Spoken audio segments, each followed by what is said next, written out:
ధర్మశాస్త్రం వినువారు దేవుని దృష్టికి నీతిమంతులు కారు కానీ ధర్మశాస్త్రమును అనుసరించి ప్రవర్తించువారే నీతిమంతులుగా ఎంచబడుదురు. ఏంటి? ధర్మశాస్త్రాన్ని అనుసరించి నడుచుకొని వారే నీతిమంతులుగా తీర్చబడతారంట. అంటే ధర్మశాస్త్రాన్ని వినటం కాదు, వినటమే మట్టుకు కాదు, కానీ విన్న తర్వాత వాక్యాన్ని అనుసరించి నడుచుకోవాలి. వాక్యానుసారంగా మనము జీవించాలి. వాక్యము ఏం చెప్తుందో అదే మనం చెయ్యాలంట. దేవుని మాటలు ఎలా ఉన్నాయంటే అది ఎంతో పవిత్రమైన మాటలు ఇవి. చాలా విలువైన మాటలు.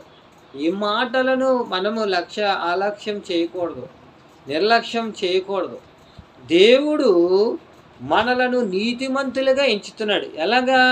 వాక్యాన్ని అనుసరించి నడుచుకునే వారిని ఏమంటున్నాడైనా నీతిమంతులుగా తీర్చబడతారంట. వాక్యాన్ని వింటారు, వారు మరలా విడిచిపెట్టేస్తారు. అటువంటి వారిని నీతిమంతులుగా అంటలేదు, వారు మారు మనసు పొందేవారుగా అంటలేదు. కానీ ఇక్కడ ఏమంటున్నాడంటే వాక్యాన్ని విని అనుసరించి నడుచుకోవాలంట. వాక్యాన్ని మన హృదయంలో చేర్చుకోవాలి.